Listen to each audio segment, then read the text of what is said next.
ಒಂದಿಷ್ಟು ಮಂದಿ ನೋಡ್ತೀನಂತಾರೆ, ಎಲ್ಲದಕ್ಕೂ ನೋಡ್ತೀನಂತಾರೆ. ನೀವು ಏನೋ ಟ್ರಿಪ್ ಪ್ಲ್ಯಾನ್ ಮಾಡಿರಿ, ಎಲ್ಲರೂ ಹೋಗೋಣನ್ರಿ, ಏನು ಸುಡುಗಾಡು ಕೇಳ್ರಿ ಅವರಿಗೆ ನೋಡ್ತೀನಂತಾರೆ. ಅದು ನಾನೇ ಹೌದೌದು, ಅದು ನಮ್ಮದು ಬಳಗನ, ಅದು ನಾವೇ ಹೇಳ್ತೀವಿ. ಅದು ಎಲ್ಲ ಯಾರ್ಯಾರು ನೋಡ್ತೀನಂತಾರಲ್ಲ ಅದೆಲ್ಲ ಬಳಗ ನಮ್ದೆ. ಯಾಕಂದ್ರೆ ನಮಗೆ ಗೊತ್ತಿಲ್ಲ ಏನು ಮಾಡ್ಬೇಕಂತ. ನೋಡ್ತೀನಿ ಅಂದ್ರೆ ಏನಂದ್ರೆ, ನೀವು ಗೂಗಲ್ ಸರ್ಚ್ ಮಾಡಿದ್ರೆ ಗೊತ್ತಾಗ್ತದೆ. ಐ ವಿಲ್ ಸಿ, ನೋಡ್ತೀನಿ. ಯಾಕಂದ್ರೆ ನಮಗೆ ಗೊತ್ತೇ ಇಲ್ಲಲ್ಲ ಏನು ಮಾಡ್ಬೇಕಂತ. ನೀವು ಮುಂದಿನ ತಿಂಗಳಿಗೆ ಪ್ಲ್ಯಾನ್ ಹಾಕ್ಲಿಕತ್ತೀರಿ, ನಮಗೆ ಇವತ್ತೇನು ಮಾಡ್ಬೇಕಂತ ಗೊತ್ತಿಲ್ಲ. ನಮಗೆ ಹೂ ಅನ್ಲಿಕ್ಕೂ ಆಗಲ್ಲ, ಇತ್ಲ ಸೈಡ್ ಇಲ್ಲ ಅನ್ಲಿಕ್ಕೂ ಆಗಲ್ಲ. ಅದ್ರ ಸಲುವಾಗಿ ನೋಡ್ತೀನಿ ಅಂತ ಅಂದು ಕಡಿಕೆ ಆಗ್ಬಿಡ್ತೀವಿ ನಾವು.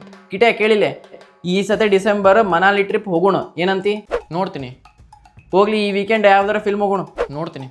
ಹೋಗ್ಲಿ ಎಲ್ಲರೇ ಈಗ ನೋಡ್ತೀನಿ. ಇನ್ನೂ ಹೇಳೇ ಇಲ್ಲ, ಕೇಳಲಿ ಏನು ನೋಡ್ತೀನಿ ಅಂತಿ. ಅಡ್ಡು ಗಾಡಿ ಮೇಲೆ ದೀಪ ಇಡೋದು, ಅಡ್ಡು ಗಾಡಿ ಮೇಲೆ ದೀಪ, to avoid taking a firm position. ಹೌದು, ಸ್ವಲ್ಪ ಹಂಗಿದ್ದೀವಿ ನಾವು. ಏನು ತಿಳ್ಕೊಳಿಕ್ಕೆ ಹೋಗ್ಬೇಡ್ರಿ. ನಾವು ನೋಡ್ತೀನಿ ಅನ್ನೋ ಬಳಗದಿಂದ ನಾ ಅಧ್ಯಕ್ಷನಾಗಿ ನಾ ಒಂದು ಸಾರಿ ಕೇಳ್ತೀನಿ ನಿಮಗೆ. ನಾವು ಇರೋದು ಹೆಂಗಿದ್ದೀವಿ, ಬಟ್ ಇರಬಾರ್ದಂಗೆ ಸ್ವಲ್ಪ ಇಂಪ್ರೂವ್ ಮಾಡ್ಲಿಕ್ಕೆ ಟ್ರೈ ಮಾಡ್ತೀವಿ. ಆಗ್ತದೆ ಅದು ಆಗ್ಬೇಕಂತದ, ಬಟ್ ಆಗವಲ್ತದ್ದು. ಸ್ವಲ್ಪ ಟ್ರೈ ಮಾಡ್ತೀವಿ, ನೋಡ್ತೀವಿ, ನೋಡಿ ಹೇಳ್ತೀವಿ. ಮತ್ತು ನೋಡ್ತೀನಿ ಅಂತ ಚಪ್ಪಲ್ ಕೊಡ್ಲಿ.